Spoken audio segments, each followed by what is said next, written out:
দুর্গাপুরের আমরাই গ্রামের মেয়ে কল্যাণী। জনশ্রুতি আছে একদিন রোজকার মতোই সে পুকুরে স্নান করতে যায়, আর তখনই মা কালী তাকে টেনে নিয়ে যান। এই দৃশ্য দেখে স্বভাবতই কল্যাণীর বান্ধবীরা তৎক্ষণাৎ তার বাড়িতে খবর দেয়। পরিবারের সদস্য থেকে গ্রামবাসী সকলেই খোঁজ শুরু করেন, কিন্তু দিন রাত চেষ্টা করেও কল্যাণীর কোনো খোঁজ পাওয়া যায় না। অনেকেই ভেবেছিলেন কল্যাণী হয়তো জলের নিচেই তলিয়ে গিয়েছে, কিন্তু বেশ কিছু সময় অতিক্রম হবার পরও পুকুরে কোনো দেহ ভেসে ওঠে না। কল্যাণীর দাদা কৃষ্ণমোহন ঠিক করলেন এবারে পুকুর কাটবেন। সেই মতো কাজও শুরু করেন, কিন্তু পুকুরে জল মারতে মারতে একটা সময় তিনি ঘুমিয়ে পড়লেন।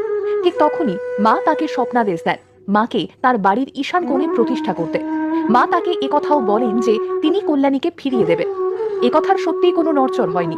পরদিন সকালেই কল্যাণী কলস মাথায় নিয়ে জল থেকে উঠে আসে, আর তখন থেকেই শুরু হয় মা কালীর পুজো। পরবর্তীতে প্রতিষ্ঠিত হলো কল্যাণী কালী মন্দির।